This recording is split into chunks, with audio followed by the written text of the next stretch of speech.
Hello viewers, welcome back to the channel. By the video title, you know what this video is about. How much confidence do you have in the Pittsburgh Steelers offense on a scale of 1 to 10? Today I'm going to dive into some of the positives and the negatives of the Steelers offense. I'm going to have part 2 coming too as well about the defense as well. So we're going to dive into some of that stuff today. So without further ado, let us get straight into the video. Starting off with the negatives first. Really the negatives for this team on the offensive side is the new additions. Now, of course, the new additions can be a positive as well, but kind of like a double-edged sword a little bit because you want to see if those guys are going to merge in. We got Russell Wilson, we got Justin Fields as well. We add those pieces. We got a lot of receivers on our team like that. We got a lot of different guys. From of course, George Pickens being the #1 guy. Then we got, of course, Wilson, Calvin Austin, Quez Watkins, Marcus Callaway. All different type of guys on the team. Van Jefferson as well, Porter Patterson. So we got a lot of guys. We're gonna see those guys kind of merge in well. But the new additions is kind of really the of course the negatives on the team like that. Not new addition to the group, but new addition with the AD in front of it. But they kind of the negatives on the team because you don't know if these guys are gonna be the guys like for our team like that. You're taking a chance, but it's also of course better than what you had already, but you're taking a chance on these guys and seeing if Russell Wilson is going to be what he was last year in the bright spots with the Broncos, because he did have some moments. Of course, his numbers look pretty good. Last year, looking on paper, looked pretty good. He made some plays. He got a nice deep ball as well. He can still go out there and be a nice player, and we don't need him to be Superman. We just need him to be Clark Kent. Go out there and manage everything like that well and make the plays when necessary. And of course, sometimes you might have to go out there and do what you usually do, the Russ Cook stuff. You have to go out there and make some things happen.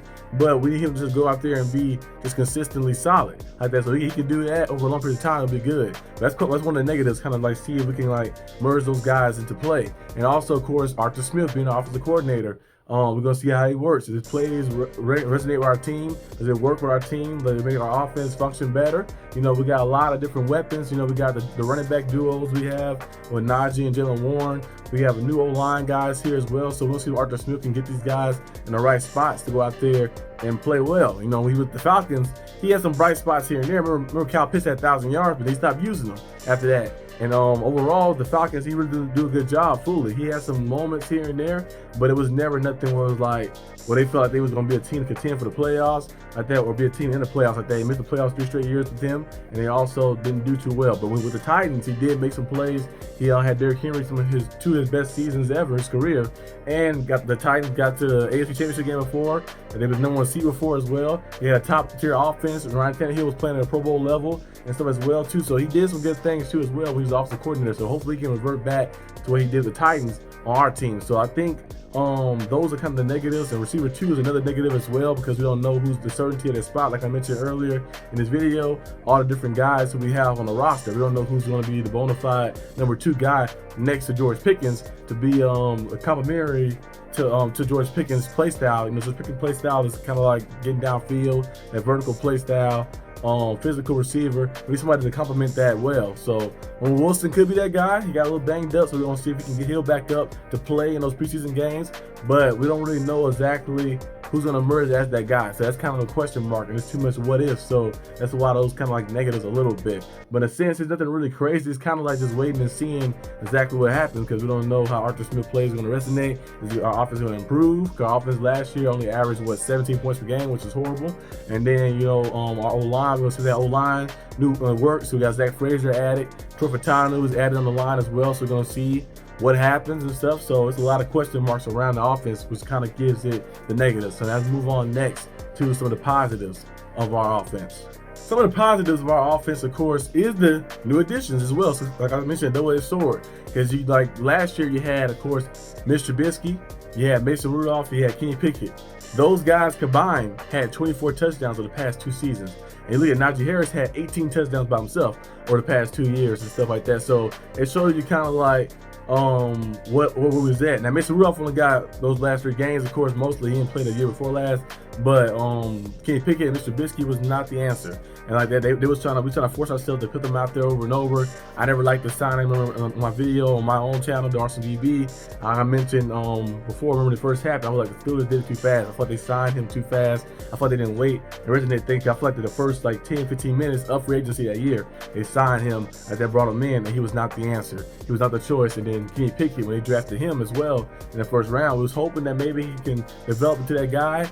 But he never did, and then he also left. He didn't want to compete as well, so and there was the answers. But we replaced him with Russell Wilson. We replaced him with Justin Fields. Like I mentioned, the negatives, of course, there's still question marks concerning like if they're going to be the guys. Are they going to merge well in our offense, in our system, in our culture? But it's also good positive question marks because they could be the guys who go out there and merge well and be in our offense and dominate. And Justin Fields could be the franchise guy for the future. Russell Wilson can maybe dominate for now, get us in the playoffs. Maybe win a playoff game and compete for some stuff as well. So it's like that's kind of like the bright side of things a little bit, having like a fresh start. Sometimes the teams need fresh starts. You know, need fresh starts, fresh players to bring them onto the roster to kind of uplift your roster to give people hope. A lot of the players are playing different this year. You heard them a lot in training camp mentioning like they have a chance to play with a guy like Russell Wilson, who was a Super Bowl champion, who's been in 2 Super Bowls before, 10-time Pro Bowler, who's been All Pro before, who's been on the top level before like that, regarded as one of the best quarterbacks of his generation. To have him on your roster gives you hope. It gives you a chance that you're like going to make something out of that season, that you have an opportunity to compete, you know, for a big goal for a Super Bowl as well. So that's kind of the positives of things. And also, of course, our running back duo we have with Najee and Jalen Warren. I believe they're going to get 1,000 rushing yards apiece, just like Rocky and Franco Harris did many years back. Like that, way before I was born, probably way before my mother and father was born. Like that, way before then, like that, before parents was born. It's probably like the time when your grandparents were still in school, like that. But they get Rocky and Franco on like they had they both had 1,000 yards apiece. I know last year Jalen Warren and Najee Harris, they had I think 1,000 scrimmage yards apiece, like that. Yeah, I think they both had 1,000 scrimmage yards apiece. You know, Najee got his mostly from the ground, and Warren got his kind of mixture of the ground and the air a little bit. So that's a bright for our team. So I hope to see some RPR actions. So 23 personnel out there with both of those guys out there too, and like doing different things. Maybe they do some stuff where he might fake it to Jalen Warren, fake it to Najee, and then toss it to Jalen Warren, and then maybe have Najee be a lead blocker or do vice versa, mix some things up. We don't see those guys utilize a lot, so that's a bright spot on our team. Of course, George Pickens being a bright spot on our team as well. He's a phenomenal player. He had 800 plus receiving yards his first year.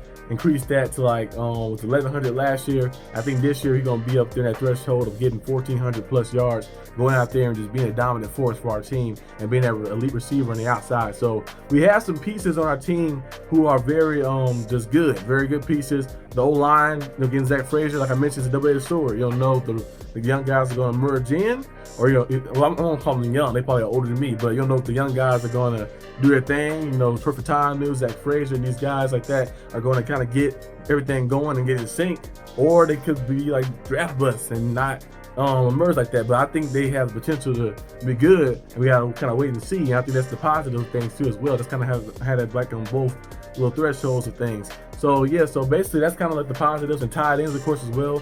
Washington, Pat Fryermuth, having those pieces around helps a lot, and just just the atmosphere like that of the Steelers offense, like a new fresh fresh air like that. We're gonna see hopefully a better offense this season and stuff. So really, like my grade for the offense out on a scale of 1 to 10, I'd probably give the offense and confidence a 6. My confidence is probably at a 6 right now, because I can't buy fully into it yet. I'm still waiting to see a lot of answers to be told. Maybe in preseason I can answer a little bit of those answers, and then when the regular season starts, the first few games, I just kind of see like, okay, this is where it's gonna go, this is where it's gonna be a little bit like that, and you can kind of get on track of like maybe building up more confidence in the offense. So that's my grade for the offense. Let me know in the comment section down below what you guys' grades will be for the offense as well, and let me get to the outro of this video. So that's basically my rating. That's basically what we got for this video today, guys. Let me know down below in the comment section what you guys would grade it. I gave it, of course, a 6 out of 10 in confidence of the offense. I have the defense one coming to you guys the following day, at that probably around the same time as this one released. So be on the lookout for that. And I'll see you guys next time on the channel. Peace out.